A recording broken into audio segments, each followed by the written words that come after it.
Sean from Memorial has questions about gypsum replacement. It's gone, and now he needs to replace it.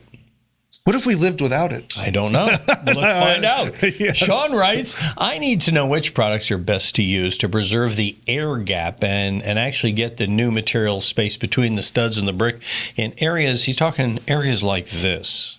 Man, that's a significant part. I guess you can see where the gypsum's still up at the top, but he's trying to fill that bottom part, right? Yeah. I've considered using, you're going to like this. I considered using cell foam directly on the brick or foam board to pull and wiggle in to preserve that air gap.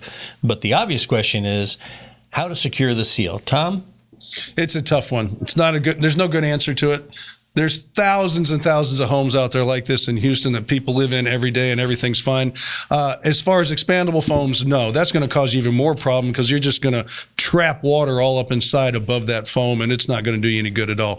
Secondly, if you want to work something behind there, if you think you can, that would be fine. Whether you use a foam or not, I really don't care because we're only talking a small portion at the bottom. Mm-hmm. So you're not making this super tight seal like if you were doing the whole house and making an ice chest out of it. So whatever you can get there is fine, and just put the insulation in, put your sheetrock back up, do the mold remediation steps that we talk about here with the pigmented shellacs and the antibacterial cleansers. And it's going to be the best it's going to be, and that's just the way it is. To be clear, though, you're saying that you're okay with them using those sheets of foam to put in there only because it can breathe above it. Yeah, you've got so much air going anyway. You're not sealing it real tight. I'm just and maybe it's easier for him to wiggle that stuff back in there. How would you do that again? Wiggle in there. So I'm okay with it. Well, while you're getting your aerobic fun doing that, though, I just want to make sure that other folk who maybe have more space don't think, oh, well, then I can do foam.